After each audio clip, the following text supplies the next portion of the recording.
What up, though?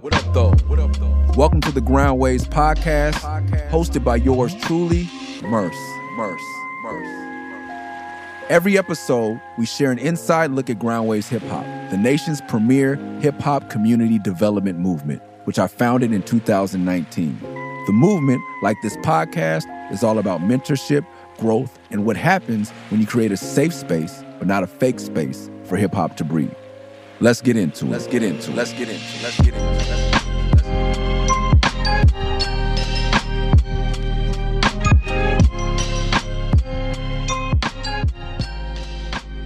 Before we get into this episode, I want to give y'all a quick rundown of what's popping with Groundwaves in March. We're kicking it off Tuesday, March 24th with the Groundwaves open mic for all the MCs. 3219 South Morgan Street at Co-Prosperity from 5 to 9 p.m. Free admission, free drinks, free tacos. Our featured artist of the night will be the homie Oswin Benjamin from New York. Make sure you pull up to check him out. If you can't be in Chicago, then make sure you check it out on my Twitch stream, www.twitch.tv/MURS.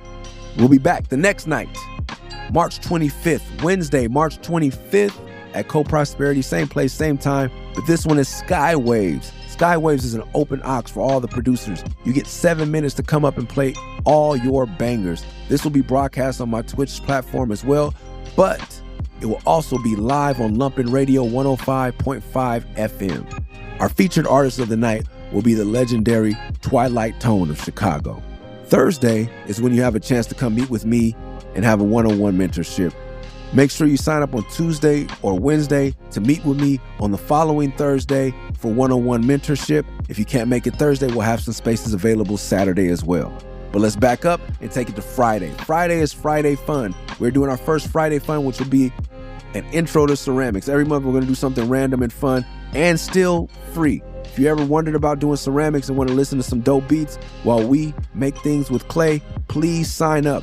You got to sign up with the Particle link, or I guess it's RSVP with the Particle link. It should be in the description below this podcast, or link in our bio on IG, or just DM us, or just hit the comments to say, I want to play with clay and listen to dope beats with y'all on Friday. Friday, 5 to 8 p.m. That brings us to Saturday. Saturday, we're back at Co-Prosperity from 6 to 9 for the overflow. If you didn't get a chance to rock on Tuesday or Wednesday, make sure you pull up on Saturday. We'll keep your name in the hat. If you did get a chance to rock and want to come out and maybe get a chance to rock again, you're also welcome to come. Free admission, free tacos, 3219 South Morgan at Co-Prosperity, 6 to 9 p.m. on Saturday. Sunday is Groundwaves Generation, our all ages event. From 8 months old to 88 years old. It's free to the public, 1 to 4 p.m. at 919 South Ada or Ada Street, 88th Street.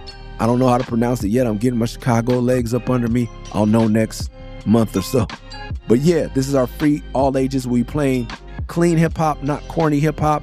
We'll have some dope food for free. We might have some treats for the kids, a scavenger hunt. We'll have the legendary Mike D giving a footwork demonstration and hopefully some instruction. And we'll have Chicago's own Zion Ali giving a free performance for you and your family.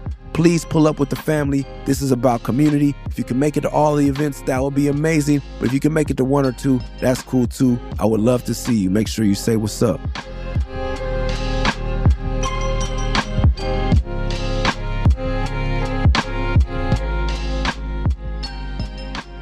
Now, let's hop into this week's episode with Gifted Gab. Gifted Gab.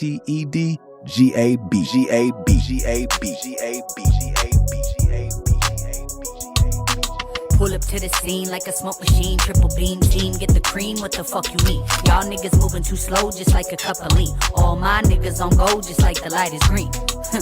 Yeah, you see this, peeped through the zenith. Nigga try to trap me like a Venus. Told him he gotta cool it if he wanna keep his penis. Gotta be assertive, but niggas just won't believe it. But I'ma leave it. Got a seat at the table, I need a plate full of everybody eating. What the fuck I gotta hate for? Greatest of all time, and I am not a scapegoat. These niggas is all mine, it's what I got a taste for. Damn, Gab, you's a cold bitch. I talk to her how I talk to you. I don't code switch, now hold this. Where's my blunt? I need focus. So today I'm with Gifted Gab. Tell us a little bit about yourself. I'm Gab. People know me as Gifted Gab. I'm from Seattle, the Central District specifically. And I don't like to say I'm a rapper. I feel like I'm like too old to be saying I'm a rapper. Okay. I'm a creative. Oh, that's the new term. Yeah. I'm Gen X. Well, how old are you? Do you say your age? Yeah, I'm 34. Okay, so you're a baby. Okay. So the babies say creative. I'm a creative. What the fuck does that mean? I'll say this. I say I'm too old for rapper because I don't know. There could be like different like connotations when you say rapper, and I feel like it definitely limits you in a way. So like creative is kind of like a blanket statement because not only do I rap, but I also write. I also am a visual artist. So it's like instead of just being like I do this, because then it's like, oh, okay, you're a jack of all trades, master of none. But like I just do. What do you write? What do you mean? Like, what do you write? I know you write raps, but do you write books, comedy, scripts? Not like any that has came out, but like I have all that in my notes. But no, I do music for sync. People are saying that's where the money is, Mm-hmm. blah, blah, blah. And I know a lot of up and coming artists want to get into sync. What is your experience in sync?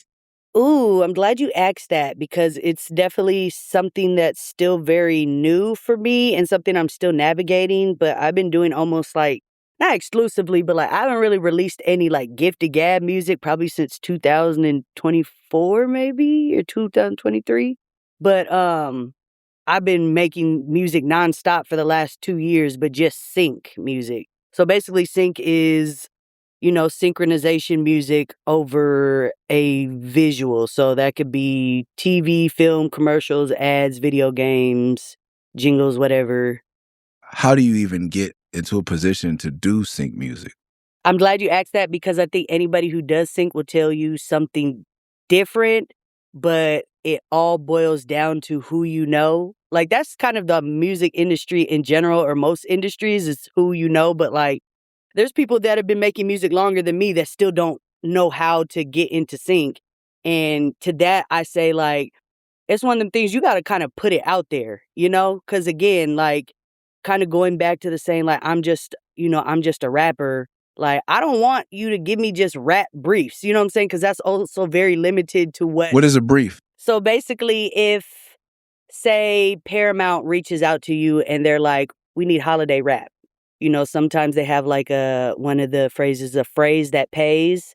So it's literally like lines or not lines, but like words or like quotes that like I guess the algorithm picks up on, you know what I'm saying? So it'll be like certain words or phrases, or they'll just have certain feelings and stuff that they want you to invoke. And then you kind of have to just figure it out yourself. It's almost like a puzzle every time because sometimes it's like conflicting or doesn't even make any sense what they're asking for. So you kind of got to figure out like what they mean by that. Like, for instance, I had a brief one time that was Halloween trap. They didn't want it to be on the nose. Like, they didn't want you to be like, talk about, October and pumpkins and shit like that. Like, you had to kind of like create a Halloween sound without saying it's Halloween, but also make it rap. Right. You want the Halloween song. You don't want just a Halloween trap. So that's why you say you're a creative. Yeah. You would like to just say, hey, I need a Halloween song and give them a trap song and maybe give them a pop song. Well, that one specifically, they wanted trap. They're like, trap. Make Halloween trap somehow. So you want that one, but you want that and. Yeah. I don't want it to be like anytime a rap brief comes in, which, I mean, please, you know what I'm saying? Send me all the rap shit. Send me all the rap shit, but also and. like if there is a house one that comes in, or if there's even just like, I did one recently that was like specifically for like video games. So it's not structured like a normal song, which I really had no like prior experience to making something like that. But I just went with what I felt made sense and they ended up loving it. So I'm like, okay. So you've placed things. That's what it's called when you secure. Yeah. So you get in the studio, you don't get paid to go in the studio. I get a flat rate and then like percentage on the back end depending on what the deal is. So you get a flat rate to go in and create whatever this brief wants you to create. Or I'm sorry, it's like per song. So like if they want 8 songs, then it would be this amount per song. And then maybe like a sync percentage. Obviously you're writing and publishing and stuff like that. And so is it a sync house or what? You're with a sync company, a sync agency? I'm a work for hire, so I'm not like exclusive to anybody. But I've been working with BMG since last year, almost 2 years now. And so BMG will call you, or is it like, do you have to go in every day of the week, or do they call you and say, hey? No, it's really kind of when they get them, but also like there's like ebbs and flows with the shit because also like I said I'm still pretty new to it, so I don't have like the workload that I would like just yet. But as of right now, like they just kind of hit you whenever they have something that comes across their table, or I just hit them up. Like if it's been too long and they haven't hit me, I'm like, hey, do you got some shit? And most time they do, you know. And then I've also like briefly done some stuff for like Position Music, who's actually a sync house. Been reaching out to some other ones, but like I said, I got in with BMG through an artist that I know from Seattle that was already working with them. And it was just kind of like a happenstance thing. Like it literally happened because we were both, like I said, we're both from Seattle, and we were both flying back to LA, and we just both happened to be on the same flight. And like during that time, I was just like, I mean, every artist goes through. I was totally at that point where like, nigga, I'm done with this shit. Like totally, I'm done. I'm finna just get a warehouse job or something and just, you know what I'm saying, fuck this life. And she was just like, come with me to BMG. I'm actually working on this brief. I'll toss you half of it. Like just see if you like it. If you don't, cool. If you do, cool. So like after we So she said, hold on, because this is the era where a lot of artists use this excuse. Oh, they gatekeeping me. Oh, they blah, blah, blah, blah. This is your homegirl who had a paying gig. And she said, oh, you don't hang it up yet. Come with me and I'm going to give you half the bread. Yeah. You didn't get gatekept? No. And you're from a small market. Seattle's a big city, but a small hip hop market. So every artist is kind of fighting to get seen, or that's what you would believe. And she still, or they still were like, it's I'm like, I don't know why I'm like keeping her name like it's a secret, but it's Chocolate. I don't know if you're familiar with Chocolate. No, was she? She was like she hates when I say this, but I'm like, you were like neo soul. Like she's like, you know what I'm saying? You put on India Irie and she might be the next song to come up type shit. You know what I'm saying? But yeah, shout out to Chocolate, you know? But no, she didn't gatekeep at all. And honestly, after that first brief, I don't even think it was a couple weeks. It was like very, like kind of right after they gave me my own brief. And she was just like, you know, really proud of me because she had said like she had brought several people up to BMG to do it. And like, they just didn't, you know what I'm saying? Like it just didn't work out. They didn't last. Like they did one brief and that was it. But I mean, obviously they've seen something in me to where, you know, after the first brief, they're giving me my own. So this is an interesting interview because it didn't start where I wanted it to start, or where I thought it should start. That's me, baby. You never know. No, you never get. So if you're looking to get into this, there's BMG, there's other sync houses. Call them, pester them, because you're not all gonna have a friend named Chocolate on a plane. But I think that's real interesting because people think, you know, they are always complaining about haters and gatekeepers. And then women, I've heard a lot complain about other women hating. And so this is another woman that helped another woman from a smaller market get a gig in the big market and wasn't be. Really shout out to Chocolate and to the sisterhood that she did. You know what I mean? There had to be something that was built before that. So like that's my sister. We known each other for like 10 plus years. You know what I'm saying? So I guess I have two questions. I guess you said something I want to address in this podcast, and you like, the music business is all about who you know. People say that, and then it makes it kind of seem weird because I don't ever tell people this is not a business. This is not a business at all. Like you can do regular business and really make a living. If you want to make money, this is not the place. No. If you want to be a creative, this is the place. But creatives aren't gonna have a stable. No, we're poor. We're a bunch of creatives doing business together, so it's not business. Yeah, but it is the relationship business. This is 100%. The relationship business. It's not. So that's what, you know, you had a good relationship with Chocolate and that pays off. If you don't have good relationships, you could be talented as fuck. You could be hardworking as fuck, and hardworking people that don't know how to build relationships really grind people's gears. Because then you just look like a prick running around networking, and you can be real successful. Motherfuckers will hate you. You could be hated, and I don't have to say names. You can look at a million examples. And right. We know. So when you come up on charges, when you're looking at the judge, or when you're out of the job, you're going to be alienated really easily. Yeah. But if you have good relationships, you'll always find a way to make money or find an opportunity in this business. That's it. It never. You know what I'm saying? It never hurts. That's just the ticket in. When people ask me these questions, it's just like, I could tell you I can't tell you how to do it because how I did it isn't like, you know what I'm saying? Like, I could just tell you how I did it. And then maybe if something resonates with you, then maybe you can apply it to yourself. But like, there isn't one way of like, like, how'd you get into sync? Nigga, I just had a homegirl that put me on. Like, that's honestly what it was. But you found it through immersing yourself. You got to give your all to this. Because you were immersed in it, you weren't at a warehouse job thinking, dang, I got to stop rapping in my spare time. It's actually funny. I had a great job at UPS stacking boxes. I loved it. Baby, please, you work for UPS. I came to work. I took the boxes from the conveyor belt, stacked them in the truck. I had my headphones in. I'm like essentially getting paid to work out. Great job. I was there just maybe like 2 weeks shy of like I think the 30 or like 60. I can't remember, but it was like outside. You was about to get some benefits. Yeah. Get a call. These niggas like, you want to come to the UK to rap? I'm like, yes. UPS is like, if you do this, then the job is done. I'm like, bye. UK over UPS all day.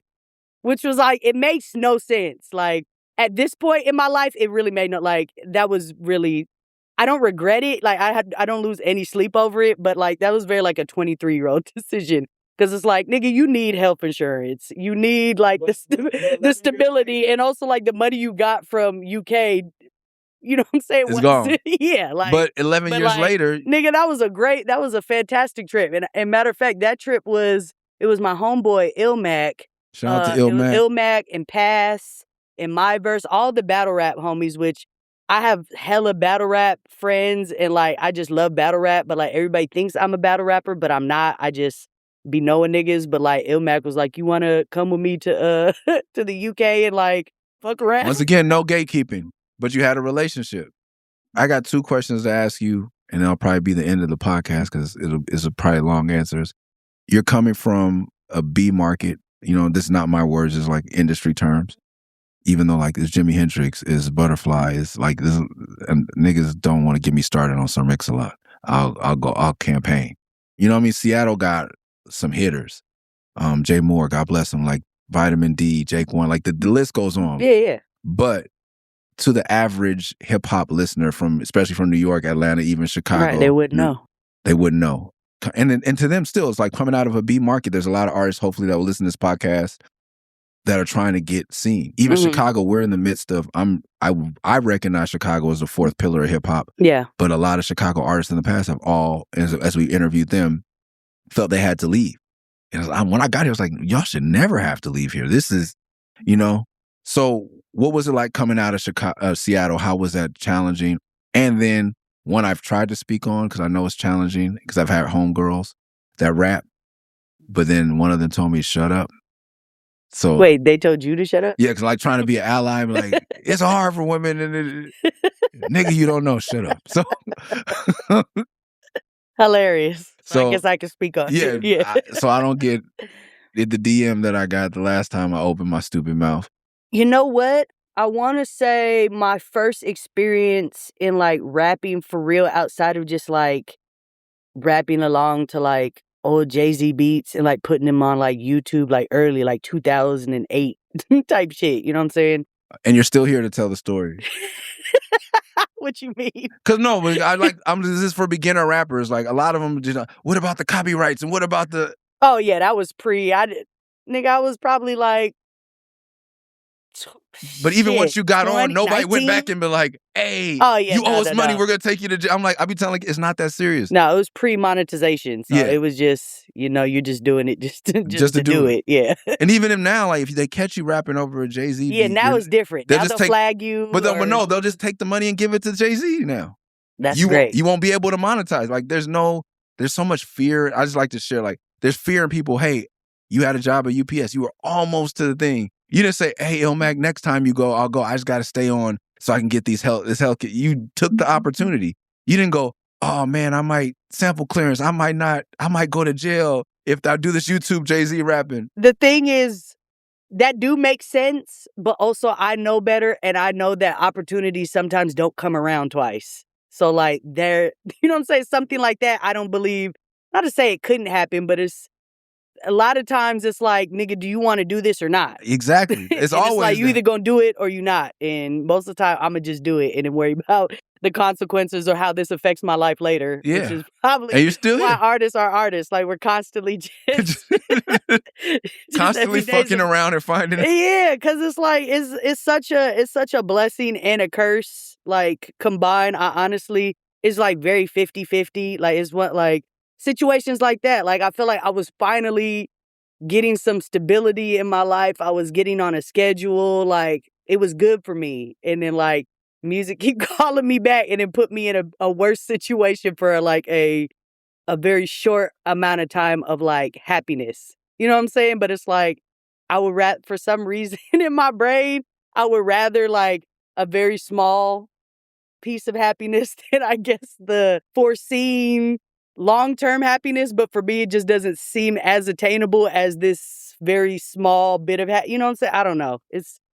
None of us are right. You know what I'm saying? All artists, we're fucking crazy. I could never have told that to my dad or somebody that like, yeah, I left this good job because I wanted to go to the UK for 4 days. And that was, they would be like, that's fucking stupid. Young and Stupid rapping over Jay-Z beats and putting them on YouTube. Who did you think was going to listen to that? Were you just doing it, right? I was just doing it. Yeah. Just to do it. But the first experience I had like recording in a studio was with my homeboys. He go by Memphis.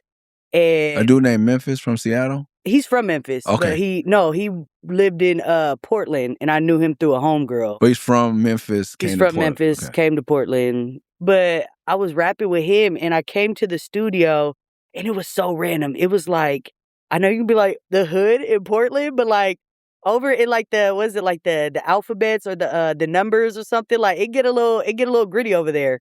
And this was like 2000 and maybe like 2010 type shit. So anyway, I was there. It was like his Mexican homeboy's house that was clearly like the trap or something like that. And they had like literally a closet studio, like a shoebox, you know what I'm saying? Like, type shit. And I remember writing a verse and recording it. And I just remember the reaction was just like, to me, it was like kind of over the top, but like they were like, I was like an alien when I came out the booth or something. Like they had never heard, I guess, a girl ever rap like that. Like they've never seen nothing like this before. And so I grew up playing sports and like co-ed sports at that. So like, even when I do shit now and they'll be like, oh yeah, we want to team you gonna rap against a girl. Don't put me against a girl. Put me against somebody who's at my skill level. Like I'm not used to, I've only played co-ed. I've only played against boys and girls. You know what I'm saying? So like, it's always like, nigga, I could do that. And so, like, rap was kind of one of those things that's like, nigga, I could do this shit. And I did it. And it was like, damn, you really can do this shit. And then it kind of just turned into that. So it wasn't even anything that I, like, consciously made a decision, like, I'm going to rap. Like, I've always just kind of been like a free spirit and always just kind of, like, whatever I was going to land on was going to be something creative or something I made myself. Like, that's just who I am. And I guess music was just the thing that landed, I guess. Coming from rapping, I'm assuming in your bedroom, Mm-hmm. some dudes would be tripped out going to the trap just to rap. Mm-hmm. So do you ever feel like as a woman, you can't go into certain places? No. It was a co-ed sports that you had. What made you feel comfortable? Like, oh, I'm not going to go over here and they're going to take advantage of me. That never occurred to me at all. You know what I'm saying? Like I was with Memphis, like he's exactly who you'd probably envision him, a big nigga with dread. Like I wasn't afraid, So you had somebody that you felt safe with in that space. Yeah. And also, again, I'll put it like this. When it'll be like, bro, if you just know how to like conduct yourself, you're good anywhere. Like, nigga, it shouldn't matter. If you a cool dude, you know, like you have critical thinking skills, you can like peep the scene and stuff like that. Like you should pretty much be good anywhere. And I think I kind of just like subconsciously apply that to everything. It's just like I don't feel really out of place nowhere. Nowhere. As a woman, as a person of color, as a rapper, nothing. You are where you are. So that type of energy got you through whatever. So now so then More Gang, like are you making noise in the city? Are you making tapes? Like what is it? How do you form with this first crew? So More Gang came about through, it was Nacho Picasso, Jarv D, and Steezy NASA, rest in peace. They had a group, BAYB. Before that, it was a collective called Cloud Nice. And then they formed their trio, BAYB. And then with BAYB became More Gang. So basically everybody in More Gang, I feel like at its like climax, it was maybe like 12 members, but everybody was like either related or had some type of relation. Like Juju, who brought me into More Gang, was Nacho's cousin. And then you had Chief, who was Juju's best friend. Everybody had like a connection. So it was kind of like a Wu-Tang type thing where we were a collective, but like everybody had their own individual things going on. And so I was like the only girl of of the group with like 12 wild niggas. And I'm talking about like it really deserves its own like documentary and everything. Like we were tearing them streets up, like really terrorizing, like on some just like terrorizing the streets for real. But also like when we came together, like it was really like something special. It's so many, again, it's like 12 of us. So like that 12, if we went somewhere, like that could very well be up to like 20 plus people that are all there protecting each other, looking out. And this is in Seattle. It's in Seattle. And they're mostly black people? Yeah, all black people. So there's black people in Seattle, number one. Yeah, number two, there's enough there's black people to be More Gang. And then outside of More Gang. Are you saying that More Gang had all the black people? No, like I said, when you're talking to somebody, like, because we'll have listeners from Tulsa. Yeah. You know what I mean? That'll be like, oh, okay, Seattle, that's white people. You know what I mean? Like I don't think Black America is aware. Like I made myself because I have to go in places and find my people. I've made myself very aware of where the black folks are in Portland, Seattle, and everywhere I go if I can. Yeah. But before, that's why I had to find them because I didn't know. Like, you know what I mean? I knew Posse's on Broadway, so I'm like, okay, there's Dicks. Right, you went to Broadway and you were like, wait. Yeah. Where's the niggas at? Like, times have changed. Yeah. And also, you just got to go a few blocks down, honestly. They there. So, like, and you're from Central District. What does that mean? What is Central District? What is the history of Central District? So, the Central District was like the black mecca of Seattle. That was the area in Seattle that was redlined. So, it was the only place that black people could get, you know what I'm saying, housing. And it was just the home of like Garfield is in, the high school is in the CD. And, you know, like Quincy Jones went there and a few other prominent people. Then you got like the Langston Hughes Performing Arts Center and stuff like that. So the Central District has always just been the black mecca of Seattle. But like, as you know, those are the first places to get gentrified.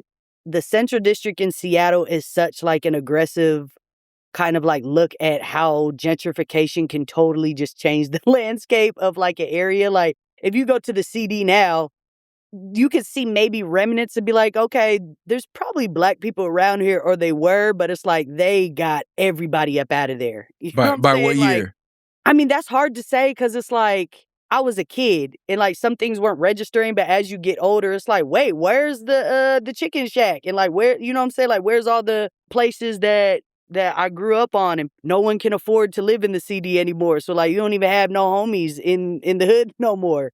And so it's just like a gradual thing. I'm sure it was going on well before I realized what gentrification is and what was actually happening. But like, it's like one of those things, once you know what's going on, then it's like, yeah. You know what I'm saying? Once you buy the black Subaru and then you see everybody, you see a bunch of... Exactly. So like once I understood what gentrification is and what all these things were, it was like an aggressive, like maybe in like 5-10 years, like everything changed. You know, like the music video I have with Blimes, the Come Correct, that was shot in front of Red Apple, which was in this plaza called the Promenade. We shot the video in front of that and it had already been like closed down because they're about to like demolish it. Maybe like a couple weeks after the video came out, or by the time the video came out, it had already been demolished and they were already like about to start rebuilding. So like I gotta go back technically and watch that video is like kind of the last like visual depiction of that area in the CD that like now if you go there, you would never guess what it used to be. Like it's high-rise apartments with like shops underneath. Look, I need a strong cup of coffee cause I haven't slept. If you squeezing in the sketchy, it's tighter than virgins having sex. Rest is for the achieved, yeah. Or when I'm mad depressed, I'm not sad today and there's a few things I ain't mastered yet. They taking staggered steps. I got castles to protect, huh? Why you think I got this dragon's breath? Some might call me hazardous. Not too many that can handle this. I'm a hip-hop analyst. Let me channel my inner animal. I'm a cannibal like Hannibal. When I spit it, baby, it's flammable.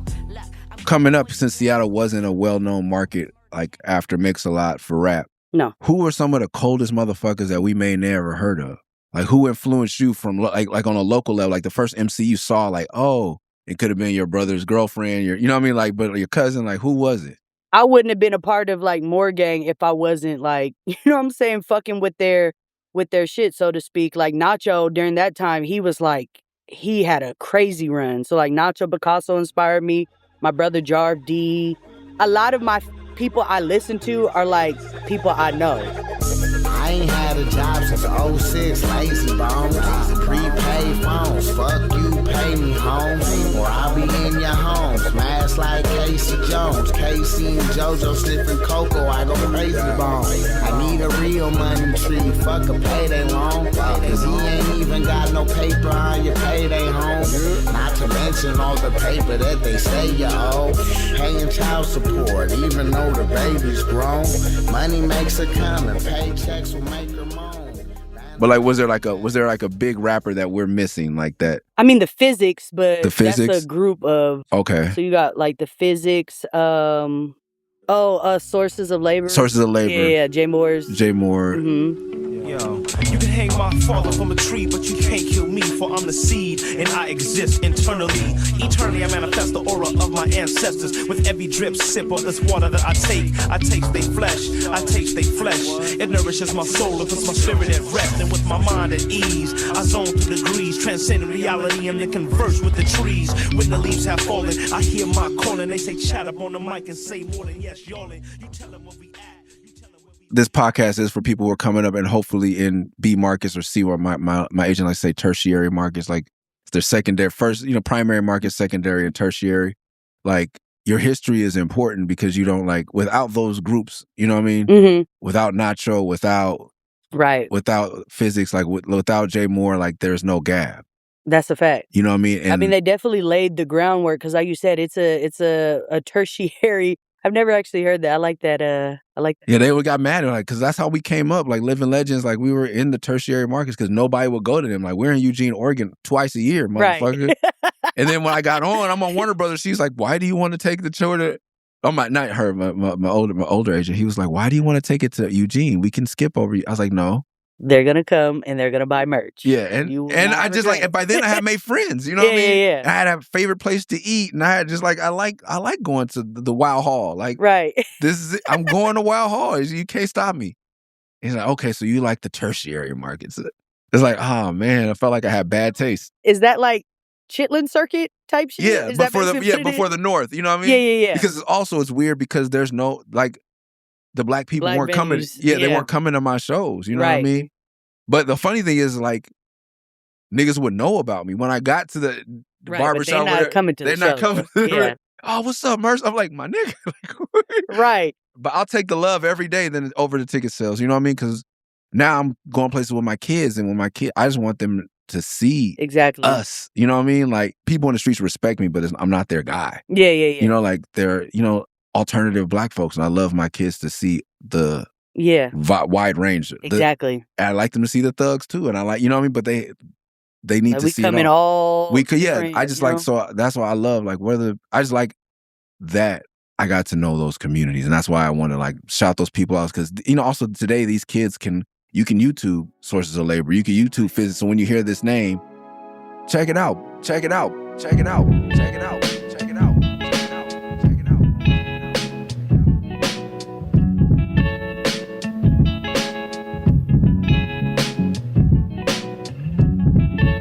My golden hour and the sun raining down on my head.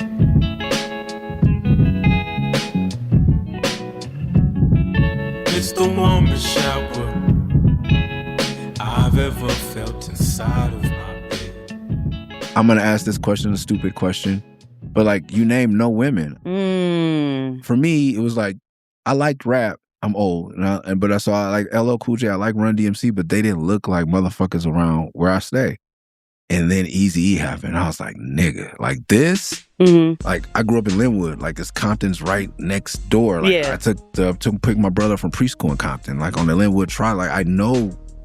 And he could have a hat that says Compton. He could say Compton on record. Yeah. People like that. He has a Jerry curl. Like, He looks like a Crip. Like, he looks like a Blood. Like, he looks like us. And and people fuck with this? Oh, it was a rap. I was like, cause I was, like I said, I was already like kind of like saying other people's raps, putting my name in it, but it was like, huh, ha, like all that Gold Chain Kanko shit, that wasn't us.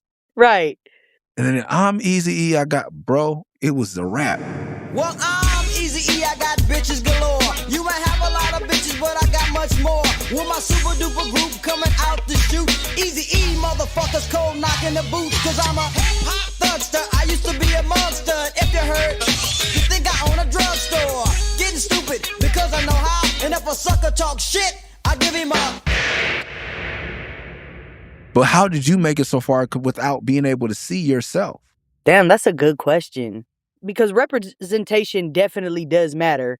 And I can't say that there was a whole lot as far as in Seattle, but like, I love Queen Latifah and MC Lyte and Moni. You know what I'm saying? Like, I'm aware of there's women out there that are doing it, but like not in my face like that. But I think it's more of a like, my parents allowed me to just not do whatever, because that's totally not the truth. My mom but you were in co-ed sports, but some dads but have like, been they like, let me try things. Like, if this, you know what I'm saying, you want to try the clarinet, try it. You know what I'm saying? You want to play the piano, play it. You want to do sport, like, but yeah, they just let me try things. So I never felt like I couldn't try something. So I don't know. Damn, I don't think I've ever been asked that question before. Because yeah, I sure didn't see nobody rapping like me, like around me, except for like my homegirls, like my sister Keisha. We would like, you know what I'm saying, make little corny raps and like do remixes of like popular songs and stuff like that. So like there was people like that would loosely, we would like rap at school or like after school or at the basketball court and stuff like that. But like nobody that like really took it seriously. You know what I'm saying? So I want to take this moment to like give you flowers and like get like, you did that without that. Mm-hmm. Now imagine what some little girl in Seattle was doing with you. Right. Up there doing it. And so like, you know, like we still have our moments as artists. So I want you to like, that's so important. That's so powerful. Like you did it with nobody tangible. And now there are young women and little girls that could be like, oh, Gab, like she's from here. And cause you're very Seattle and I love that about you. Hella Seattle. Yeah. So like they know that someone came from here and did something. And like, I'm going to skip and we'll come back to something because you said you and Keisha, and that reminded me of Freaky Tales, which you had a huge part in. Mm-hmm. But you and Keisha rapping in your room reminded me of Freaky. So just tell me the story of how Freaky Tales is a movie that is about the Bay Area. It's a wild movie. It's my favorite movie that I've seen recently, and I should have saw it sooner. It's bizarre in all the right ways, and not in traditional art ways. The underdog believes he can do the impossible. Defeat the bully, sell enough mixtapes to get out of the hood. I can say with certainty, this underdog has seen his last day. Yo, wait, hold up. We gotta take it from the top. We got one more job for you. Sleepy Floyd. How did you get involved and what did you do on this film? Man, again, back to relationships. It's not like you can even, like, I don't even know how you would even, like, apply for something like that. I think Blimes, she has a background in, like, production, so she did a lot of PA work and stuff like that. I think it was somebody that she had worked on something with, like, a few years ago. And, of course, Blimes being from San Francisco, they reached out to her and was like, you know, we want... the movie takes place in the Bay Area. Yeah, it's like literally an ode to the Bay. So somebody called Blimes and was like, we want you and Gab to score this part of the movie. And so we like, okay, cool. We already working with our bro Elijah Gray, who's also from the Bay. And the difference was between like sync, because I guess you could say that was like a sync thing, but like it was a little more than that because we actually had to score it. And the difference of that is when I get like a sync brief, I already have the beat or the production, or I get somebody to bring me the beats. But like this one, we had to make the whole shit. So it was supposed to be like a fantasy scene. So if you've seen the movie, I can tell you that it was right after the bus scene, after Normani and Dominique leave the club. And it was at that moment where Marshawn Lynch opens the bus door it was supposed to go into a fantasy sequence, and that's what we made the song for. And so it was actually funny when we went to go see it at Sundance. We didn't know that they changed that. So we're watching the movie, and then like the part comes, and I remember all three of us like looked at each other like, nigga, do we get cut from the fucking movie? And they brought y'all to Sundance? Yeah. They they ended up using it as the ending credits. So at first, like, niggas was a little bit like, man, what the fuck? But like, I'm like, as a film buff and somebody who like spent a lot of time buying and listening to like soundtracks, and like, I'm just a film person, like, I think it's an honor to like have scored an ending credit, you know what I'm saying, song. Like, that's pretty dope to me. We got to rap coach as well.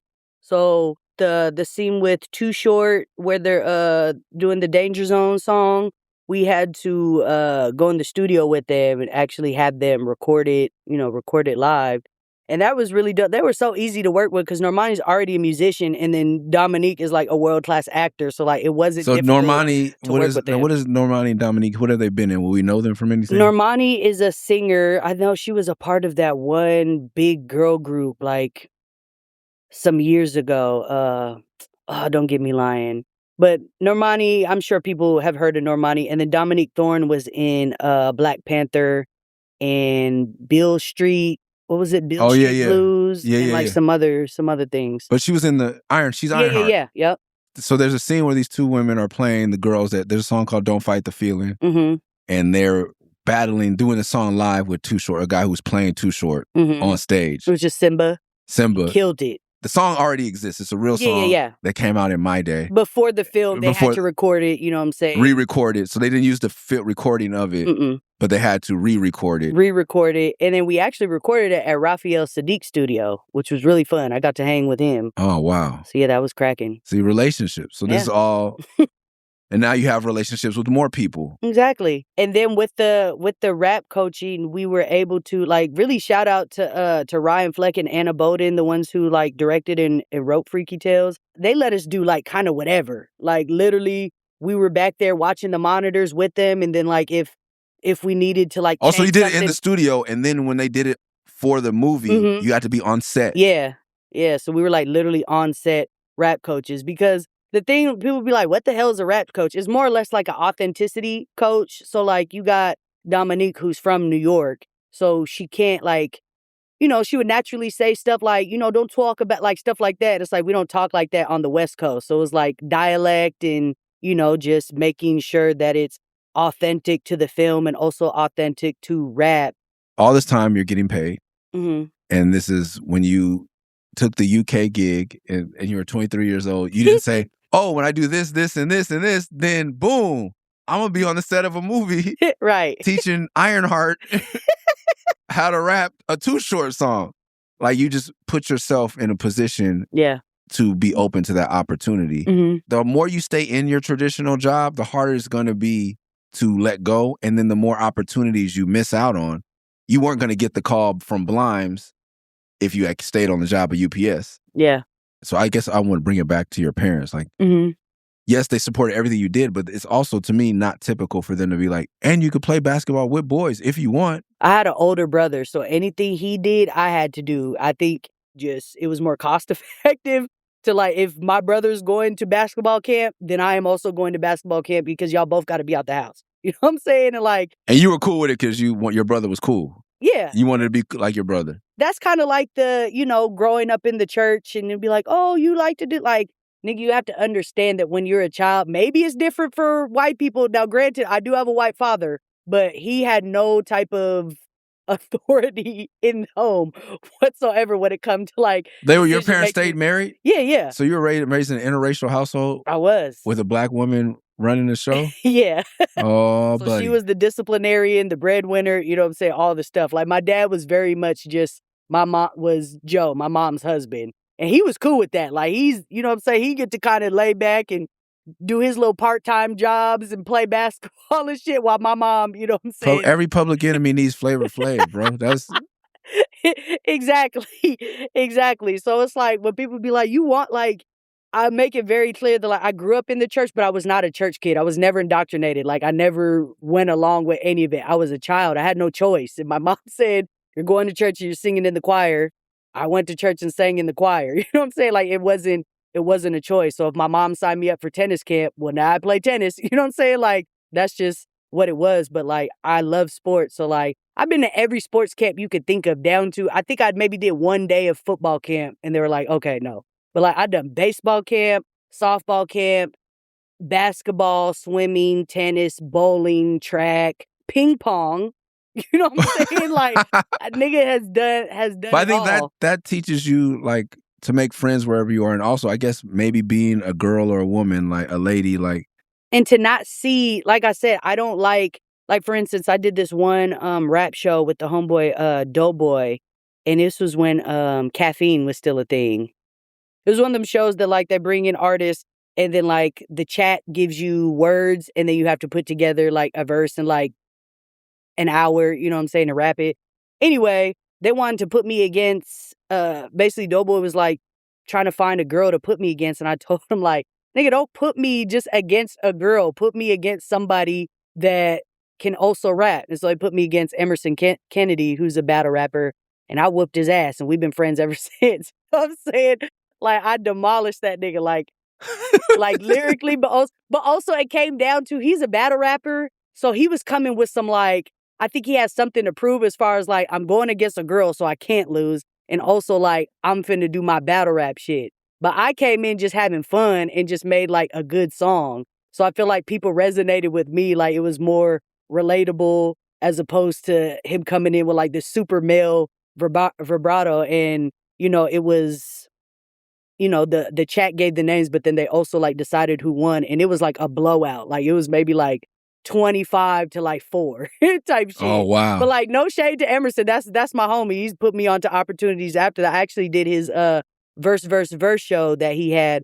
Again, you know what I'm saying? Somebody that we were put together on this show. I ended up beating him, but then we stayed friends, and then he put me on to another opportunity Relationship down the line. You know what I'm saying? Where somebody else could have like really been hurt by that and been like, fuck this bitch. Like, I don't even believe she really won for real. Yeah, like that's, and that, I think once, like you come into this thing trying to be the best and trying to, like, you're not always you're going to make it harder on yourself. Yeah. You're not always going to win. And that's okay. Everything you're going through is preparing you for what you don't know you're about to do. Right. Like me going to different schools and learning how to hang out with white kids and that right, like, was preparing you for this. Yeah, when I met Slug, I could be like, okay. Like, I didn't know a lot of shit, but I could like, I'm not going to trip out. You know what I mean? Like, he took me on Warped Tour. I was one of 3 black people. You know what I mean? Fire. And it's 200 white, you know, and then a whole 10,000s of other white people. Right. But I didn't freak out because my mom would do shit like, you know, like ping pong camp. I don't know. I don't think that was the most urban experience, but it prepared you to be in rooms. And your experience may not be that, like, but whatever you're going through now, you can apply it to building community and relationships, because we're all human beings, and building community and good relationships will help you by far. And that's all Groundwaves did. Like, I thought I was doing open mic, but really it's just like, hey, you should meet him. You should. Exactly. And with these devices, you can connect a lot of dots without making real connection. Right. And I don't want that skill to fall off. Yeah.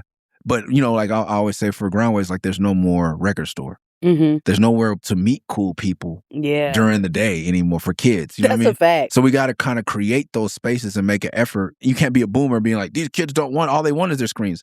No, we're just not giving them nothing there's else. No other real options for you them. either got to skateboard or play sports, or, you know, but what about those kids that don't really do that? Like, where do the weirdos meet now? Like, right. You know, before coffee shops, you know, you got to have a place to go because kids don't drink. So, and not just the kids, but even as adults, like, we don't really have a lot of places. That's very true. We could go. And I think your story is like testament to that. Like, it's not, people always like, how are you going to make money? And if the first thing you want to know is how you're going to make money, it's not for you. Yeah. Go do something that makes money.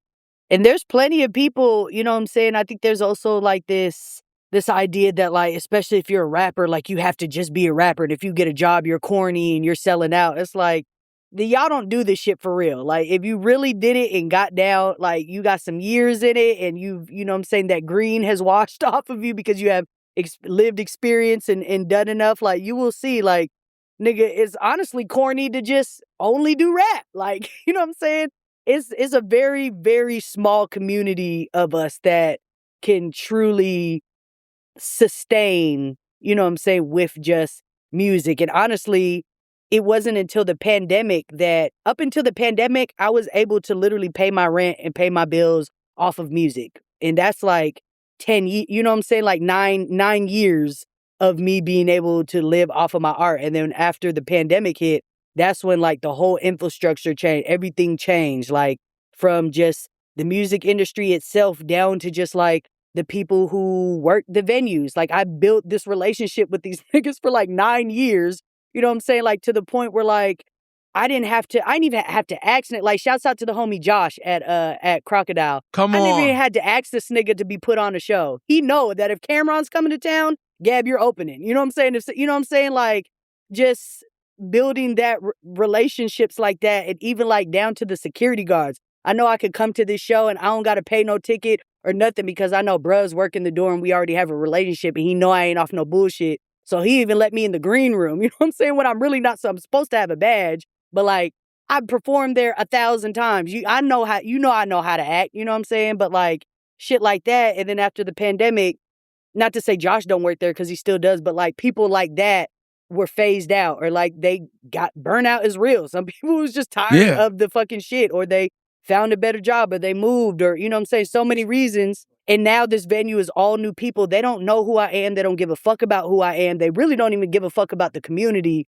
Now is different. Like nigga needs to have a job because like the gigs are very far and few between. And then even when you get down to the sync shit, yeah, in theory and in retrospect, like the money is good. But then now you're dealing with net 30s and 60s. And it's like, yeah, you might have done this job that you're going to get like 25,000 just for, you know what I'm saying? Or even like 2,500 for just a couple hours of work. But you're not going to see that money for it's going to 3 take months. a while, yeah. So you can't really live off of, you know what I'm saying? Yeah. It's just kind of like, one day I'm going to have 2,500 that hit my account. I really, you know what I'm saying? It could be today. It could be 4 weeks from now. You know what I'm saying? So it's not sustainable. You have to be creative. That's another reason it's called being a creative. We'll leave it at that, where we started at. Thank you, Gab, for your time. Do you have anything to promote, Gab? I forgot we were supposed to plug. Y'all hiring? Gifted Gab on Instagram. I'm looking for a job. Anybody who hears this, if you have a job for me, holla at me. Gifted_Gab on everything. That's where you can find my social medias, my music, everything.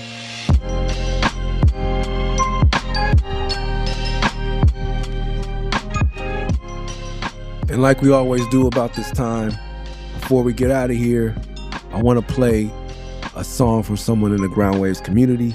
This one coming from Chicago legend Def C, D-E-F-C-E-E.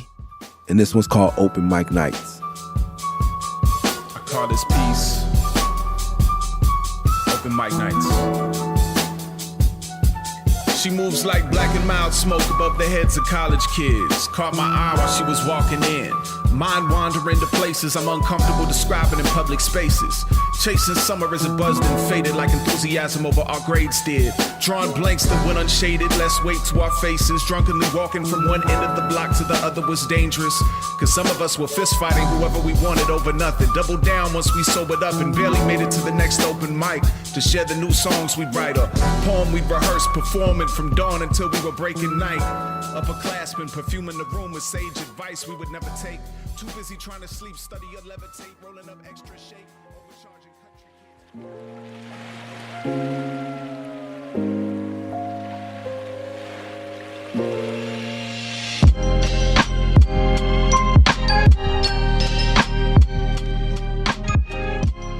Thanks for tuning in to the Groundwaves Podcast. If today's episode inspired you, please leave us a rating or review on Apple or Spotify. It'll help other folks like you find the show.